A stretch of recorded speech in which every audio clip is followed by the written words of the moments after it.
Evangelho de Lucas, capítulo 4 e versículo 31, diz a palavra de Deus. E desceu a Cafarnaum, cidade da Galileia, e os ensinava nos sábados. E admiravam-se da sua doutrina, porque a sua palavra era com autoridade. E estava na sinagoga um homem que tinha um espírito de um demônio imundo. E este exclamou em alta voz, dizendo: que temos nós contigo, Jesus Nazareno? Viestes a destruir-nos? Bem sei quem és, o Santo de Deus. E Jesus o repreendeu, dizendo: Cala-te e sai dele. E o demônio, lançando-o por terra, no meio do povo, saiu dele, sem lhe fazer mal. Até aqui. A Bíblia diz que, após a perseguição de Herodes, o Grande, Jesus, ele ainda um bebê, ainda uma criança, foi levado para o Egito e passou um certo período, 2 anos, no Egito. E após retornar do Egito, sabendo da morte de Herodes, eles voltaram para a sua terra, voltaram para Israel. E sabendo que Arquelau, filho de Herodes, estava reinando no lugar de Herodes, a Bíblia diz que eles temeram e não ficaram na Judeia, eles foram para a Galileia. E na Galileia eles habitaram em uma cidade chamada Nazaré. Por isso Jesus é chamado em inúmeros textos, e em especial nesse texto, de Nazareno, porque Jesus habitava na cidade de Nazaré. E a Bíblia diz que após completar 30 anos de idade, Jesus, ele vai para a Judeia, chegando no rio chamado Jordão. Quando Jesus chega no rio chamado Jordão, ele depara-se com João Batista, que está batizando. João Batista olha para Jesus, aquele pregador itinerante, que já tinha alguns seguidores, me refiro a João Batista naturalmente, e quando ele olha para Jesus, ele aponta Jesus e diz: Eis o Cordeiro de Deus que tira o pecado do mundo. João estava dizendo que Jesus era aquele a quem as pessoas deveriam ouvir. Mas talvez a maioria daquelas pessoas não conheciam Jesus, não sabiam quem Jesus era, nunca tinham visto Jesus, nunca tinham escutado o nome de Jesus. Mas João é uma autoridade, João já conquistou espaço, João já ganhou credibilidade entre aquelas pessoas. E ele aponta e diz: esse é o Cordeiro de Deus, esse é quem tira o pecado do mundo. Jesus se dirige a João para que João o batize. Você conhece o texto? João diz: eu é que mereço ser batizado por ti, tu vens a mim para que eu te batize? Jesus diz: deixe que seja assim, para que se cumpra a justiça de Deus. João então admite e batiza Jesus. E após batizar Jesus, a Bíblia Sagrada diz que o Espírito Santo leva Jesus ao deserto. E Jesus fica 40 dias e 40 noites no deserto. E a Bíblia diz que, tendo fome, o diabo se aproximou dele. Vem a tentação de Jesus. E após passar pela tentação, a Bíblia Sagrada diz que os anjos vieram e cuidaram de Jesus. Depois de passar por todo esse processo, a Bíblia diz que Jesus volta para a Galileia. Tudo isso acontece na região da Judeia. Jesus então volta para a Galileia. E a Bíblia diz que Jesus começa a pregar nas cidades da Galileia. E enquanto Jesus está pregando nas cidades da Galileia, as pessoas se admiram com a pregação de Jesus e as pessoas aceitam a pregação de Jesus. E finalmente Jesus retorna para Nazaré, a sua cidade. A cidade de onde ele tinha saído apenas para ir ser batizado. Talvez, quem sabe, 2 meses depois de ter saído, ele retorna para Nazaré. E quando ele chega em Nazaré, ele começa a pregar da mesma forma. Porém, se na Judeia muitos não conheciam Jesus, em Nazaré todos conheciam. Nazaré era uma pequena cidade, uma pequena aldeia. Talvez tinham 4.000 habitantes naquele lugar. Então, naturalmente, aquelas pessoas conheciam Jesus, em especial pela função, pela profissão de Jesus, sendo um carpinteiro. Então as pessoas sabiam quem era Jesus, porque Jesus era uma referência naquele lugar. Alguém precisava de móveis para casa, eles procuravam Jesus, porque muito possivelmente José já havia morrido e Jesus era o chefe da carpintaria. Então Jesus é conhecido naquele lugar, muito conhecido. Porém eles conheciam Jesus como um carpinteiro. E agora Jesus volta pregando sobre arrependimento, pregando sobre o reino de Deus. E as pessoas começam a olhar para Jesus e começam a dizer: esse não é o filho de Maria? Esse não é o filho do carpinteiro? A sua mãe não é Maria? Ele não é irmão de Tiago, José, Simão e Judas? As suas irmãs não habitam entre nós? De onde vem tudo isso? Como é que ele agora começa a pregar arrependimento? Ele é da tribo de Judá, nem da tribo de Levi é. Ele não é sacerdote. Quem esse homem pensa que é para pregar? E enquanto Jesus está pregando, as pessoas começam a rejeitá-lo.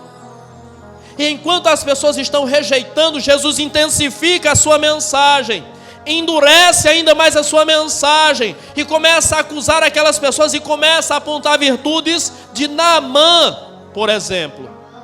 E enquanto Jesus está apontando virtudes de pessoas que alcançaram a graça de Deus no passado, como Naamã, como a viúva de Sarepta, isso está no texto anterior ao que nós lemos, as pessoas se enfurecem com Jesus, e a Bíblia diz que eles levam Jesus a um alto monte, com a intenção de arremessar Jesus daquele lugar. Desde o começo do ministério de Jesus, eles queriam matar Jesus, eles queriam acabar com o ministério de Jesus.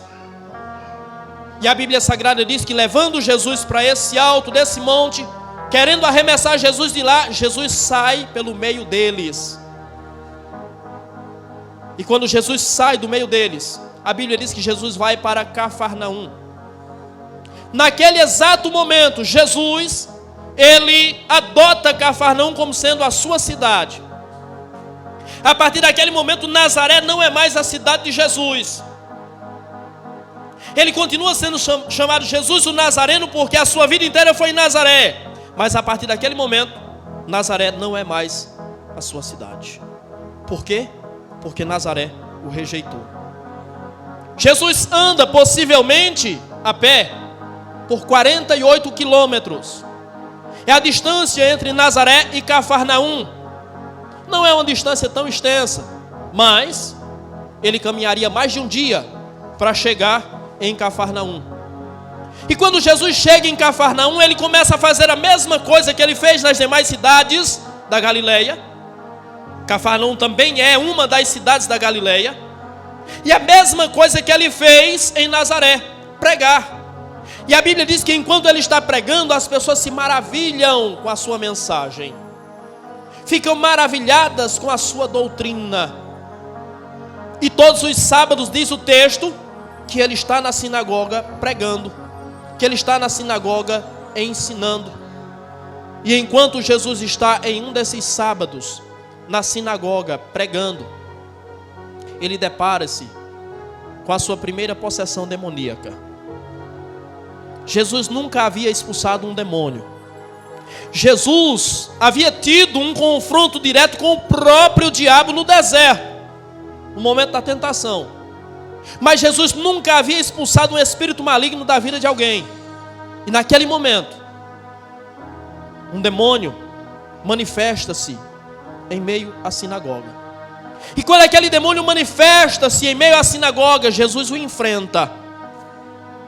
O curioso é, Jesus está vindo de Nazaré, porque foi rejeitado.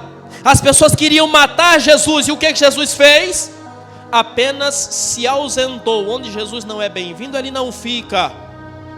Onde Jesus não é bem recebido, ele não permanece.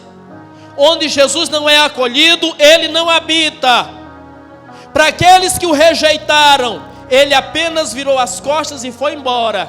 Mas para esse demônio, ele enfrentou. Esse demônio, ele enfrentou. Ou seja, Jesus, ele enfrenta o diabo. Jesus, ele vence o diabo. Mas ele não enfrenta o homem. A única forma que Jesus confronta o homem é com a sua palavra. Mas Jesus não enfrenta o homem. Sabe por que ele não enfrenta o homem? Porque ele tem medo? Não, porque ele deu uma coisa ao homem chamada liberdade. Livre-arbítrio, livre agência, direito de escolha. E ele não confrontou o homem, ele não enfrentou o homem. Quando foi rejeitado, simplesmente ele virou as costas e foi embora. Mas quando o diabo se manifestou diante dele, ele enfrentou e prevaleceu. O diabo ele enfrenta e vence, mas o homem ele apenas confronta. Confronta com a sua palavra. Às vezes nós queríamos que ele fizesse algo mais incisivo, para que algumas pessoas se decidissem, para que algumas pessoas o reconhecessem.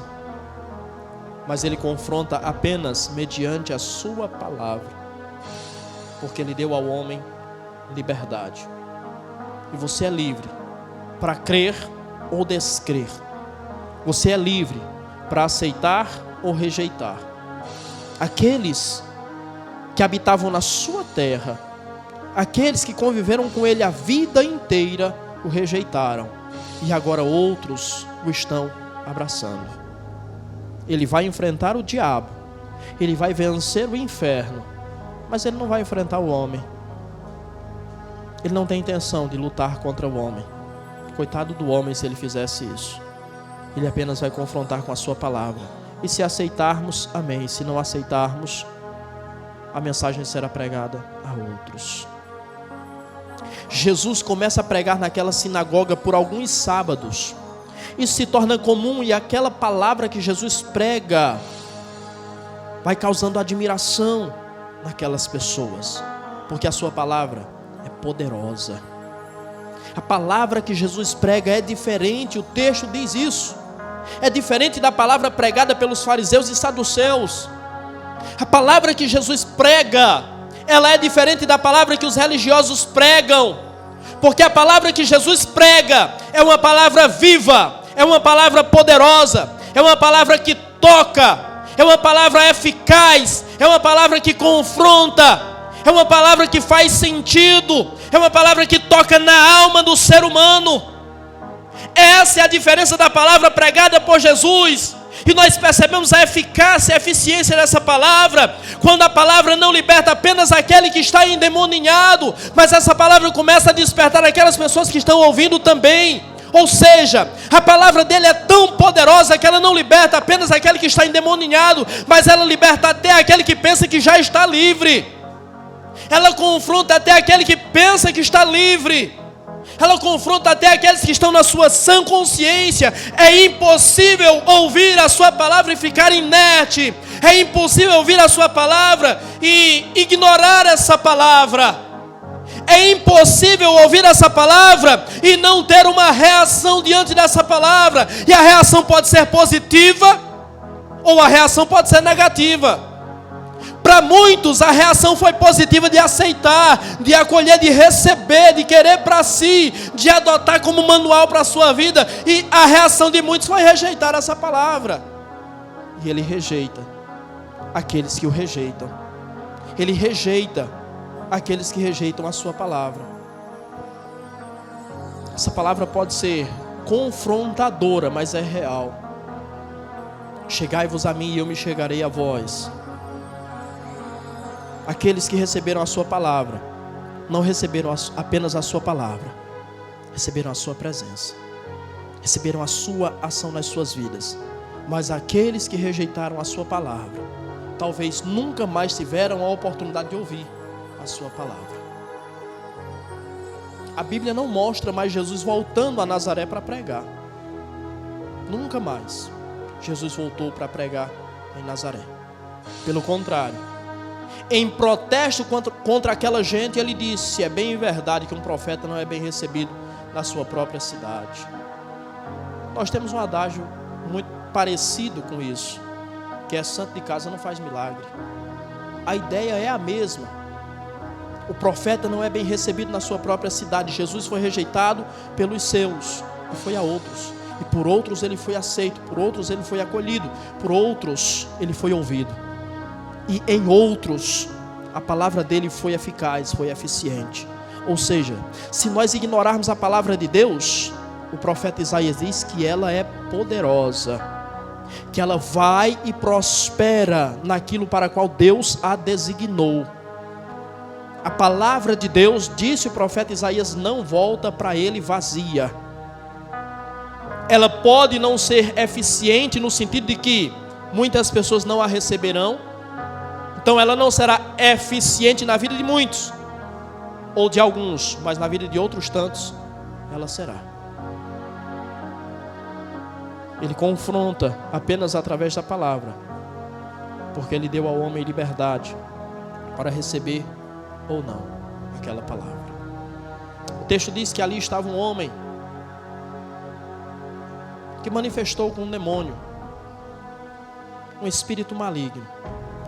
O curioso é que a Bíblia nos faz pensar que aquele homem costumava frequentar aquela sinagoga.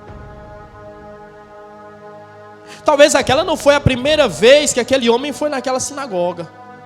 Era hábito dele estar ali. Mas se era hábito dele estar ali, se todas as vezes, se todos os sábados havia culto ali, por que ele nunca manifestou? Por que será que aquele espírito nunca mostrou a sua cara? Talvez porque aquelas pessoas viviam em um ambiente de religiosidade. Talvez a palavra viva e eficaz não era pregada com ênfase, com autoridade, como deve ser pregada. E por vários momentos Jesus acusa os religiosos da época de fazerem exatamente isso, de não pregarem a palavra, de desprezarem as coisas mais essenciais da lei. E é fato notório e comprovado que nos dias de Jesus houve uma grande incidência de manifestações demoníacas, porque a sua palavra confrontava, e porque a sua presença confrontava o reino das trevas. Aquele homem estava ali por vários cultos, mas nunca manifestou. Mas quando Jesus pregou, ele não suportou o poder da palavra de Jesus. O demônio não suportou o poder da palavra de Jesus. O demônio não foi insensível à palavra de Jesus.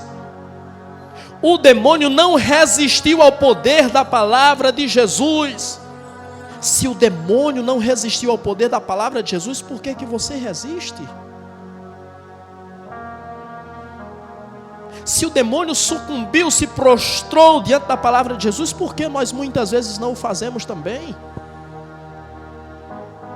Se o demônio, que se for comparado a nós em escala de força e poder, nos vence muito facilmente, foi tocado no sentido de que foi confrontado, foi impelido a confessar quem ele era pelo poder da sua palavra, por que não acontece conosco? Será que somos piores do que ele? Será que nós podemos nos considerar piores do que os demônios? O demônio não suportou o poder da palavra dele, e nós muitas vezes resistimos, endurecemos o nosso coração, firmamos o nosso pé e não admitimos reconhecer essa palavra. Será que nós somos piores do que ele? Eu me recuso a acreditar nisso, pois a santa palavra diz que nós fomos feitos à imagem e semelhança dele.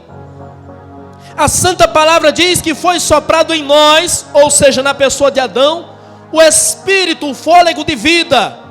Foi Deus que soprou. A vida que há em nós emana do próprio Deus. Eu me recuso a acreditar e a aceitar que nós somos piores do que ele. Mas existe a tal liberdade a qual nos impõe sempre o poder da decisão. E nós muitas vezes endurecemos o nosso coração para ouvir a sua palavra. Diante daquela palavra, o demônio manifesta-se e diz: que temos nós contigo, Jesus Nazareno?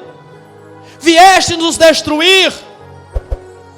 Observe o que é que o texto está dizendo. O texto diz: havia ali um homem possesso por um espírito de um demônio. Um homem possesso por um espírito de um demônio.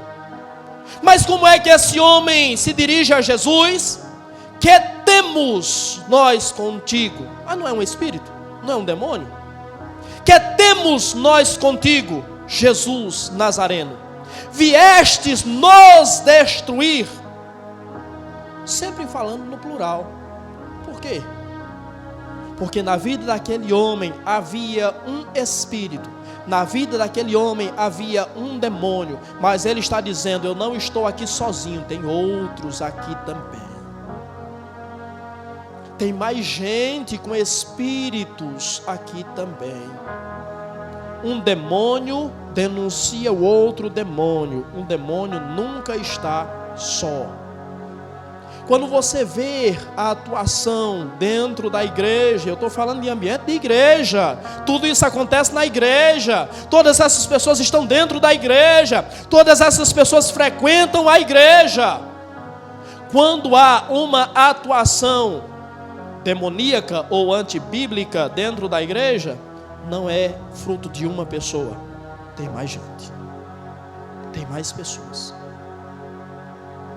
Tem outras origens, tem outras fontes também. Só que diante do poder e da palavra de Jesus, o demônio começou a dizer: tem mais gente aqui, tem mais demônio aqui, tem mais espírito aqui. E o que foi que viestes fazer? Vieste nos destruir? Não, ele não foi destruir, não era o tempo de destruir ainda. Mas ele foi mostrar quem é que manda. Ele foi mostrar quem é o dono da igreja.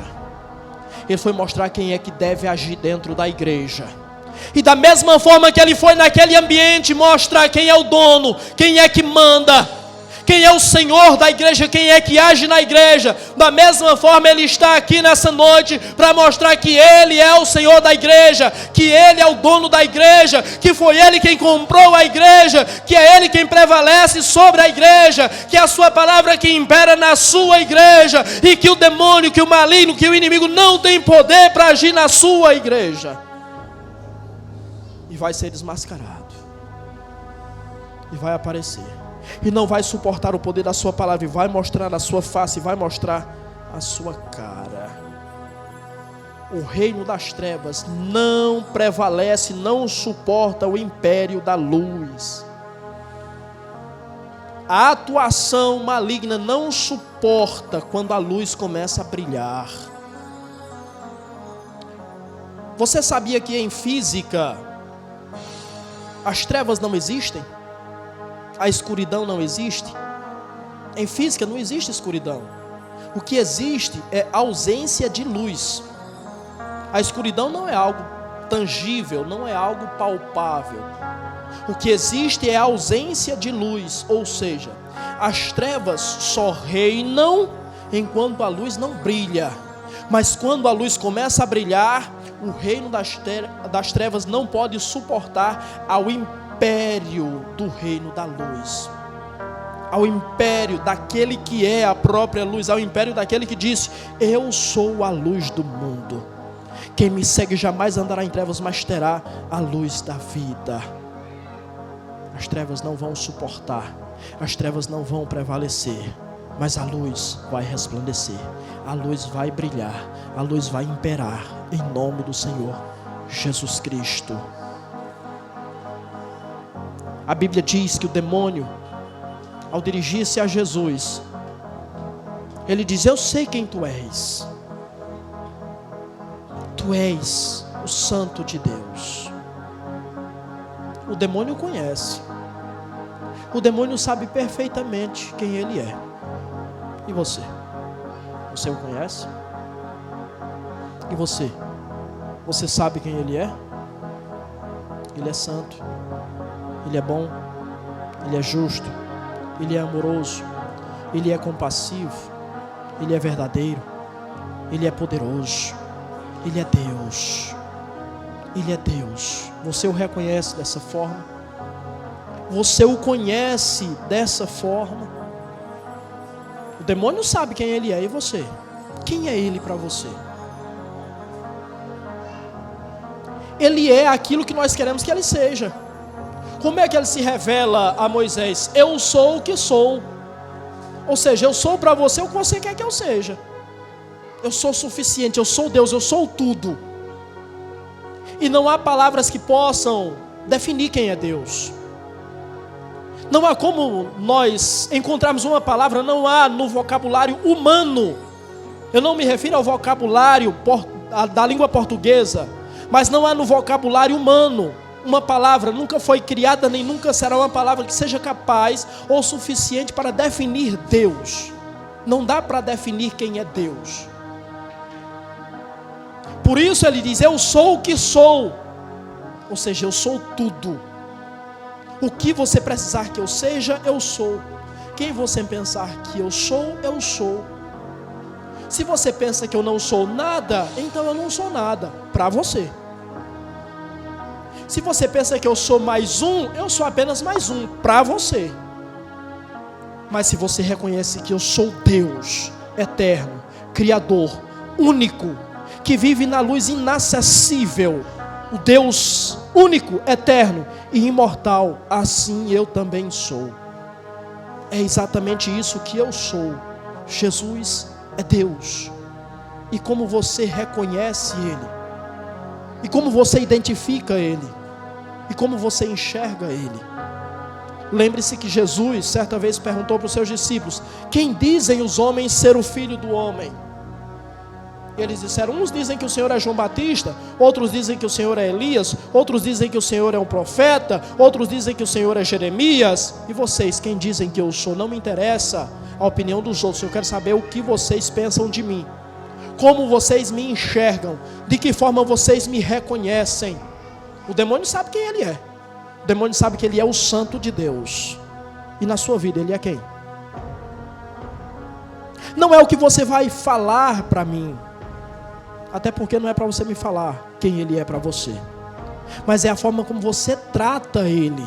É o espaço que você dá na sua vida a ele que determina quem ele é para você. Como você o enxerga, como você o reconhece. Eu só sei que ele é Deus. Eu só sei que Ele é tudo. Curioso é que, enquanto Jesus está lá pregando, o demônio manifesta-se e começa a dizer, eu sei quem tu és o santo de Deus.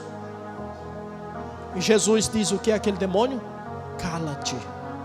Se fosse algumas igrejas hoje, as pessoas iam colocar o microfone na boca do demônio. O que é que você tem para falar, demônio? Quem sou eu mesmo, demônio? Fala aí, demônio, para todo mundo escutar quem sou eu. Hoje as igrejas contam com a colaboração do diabo. Jesus naquele momento disse, cala-te. Eu não preciso do seu testemunho. Eu não preciso que você advogue por mim. Eu não preciso que você diga quem eu sou. Eu não quero o testemunho do diabo. Eu quero que as pessoas enxerguem quem eu sou. Cala-te. E quando Jesus diz cala-te, Ele está dizendo que prevaleça a paz, que prevaleça a harmonia. Quando Ele está dizendo cala-te, Ele está dizendo que acabe a desavença, que acabe a confusão causada pelo diabo, que acabe a fofoca, que acabe a injúria, que acabe a calúnia, que acabe tudo, que prevaleça a paz, que acabe o julgamento, que acabe as palavras negativas, que acabe tudo e que prevaleça a paz. Cala-te. Da mesma forma que ele se dirigiu ao mar, no meio de uma grande tempestade, e disse, cala-te. E os ventos pararam e o mar se acalmou. Quando Jesus diz cala-te, Ele está dizendo que prevaleça a paz, que prevaleça a harmonia, que se dissipe toda a ação maligna, que se dissipe tudo que é negativo. Cala-te e sai dele. E o demônio teve que se calar naquele momento. Eu creio piamente na palavra de Deus. Eu creio que essa palavra é profética para nós. E que o demônio vai se calar. E que o demônio vai fechar a boca. E que vai acabar o julgamento, que vai acabar a fofoca, que vai acabar a injúria, que vai acabar a calúnia, que vai acabar as palavras negativas. Vai acabar absolutamente tudo. Eu creio nessa palavra. E eu me aposto dessa palavra.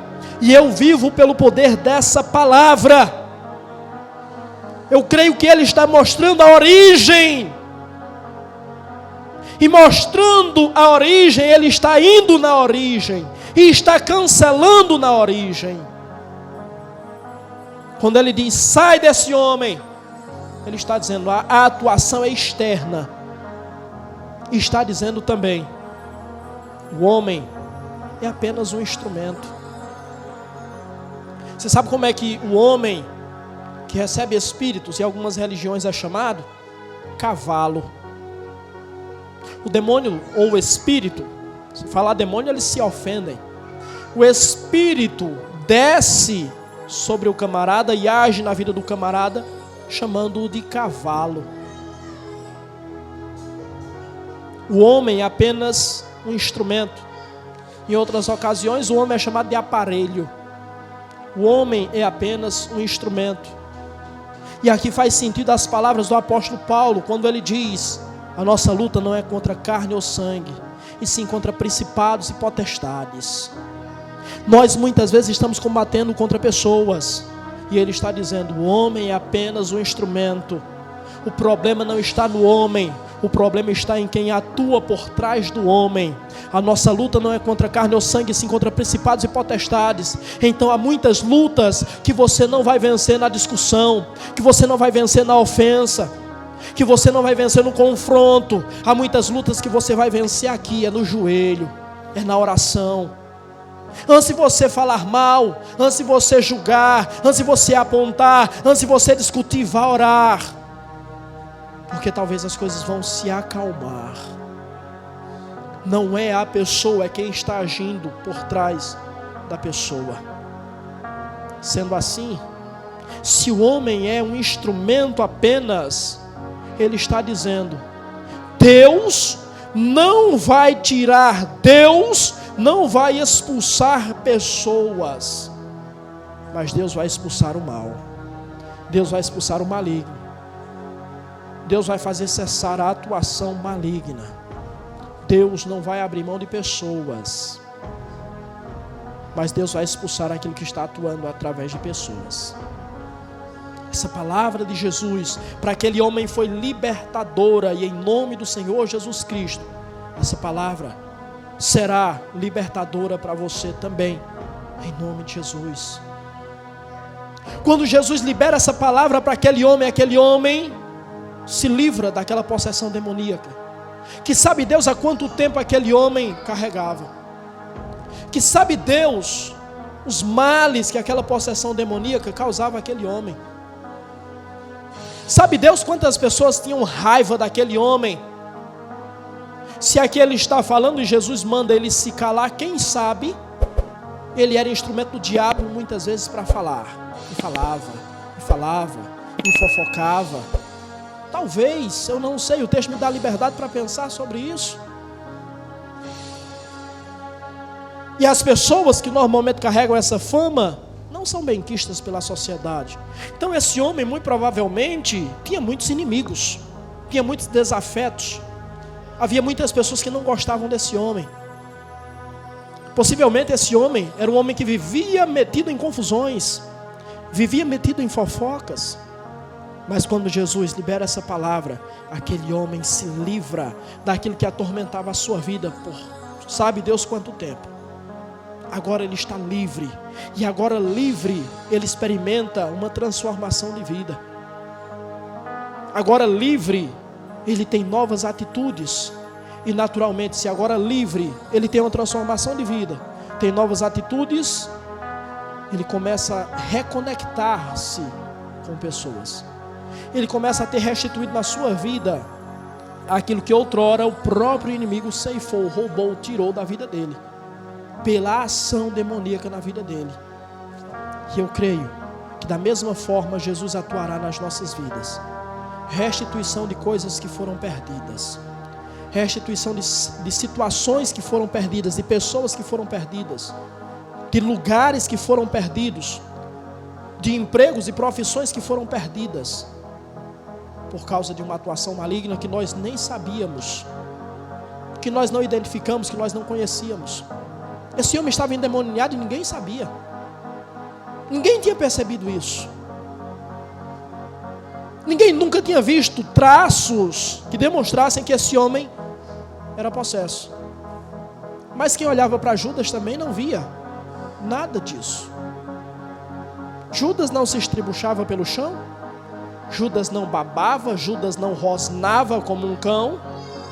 Pelo contrário, Judas dizia: vamos vender esse perfume e dar o dinheiro aos pobres.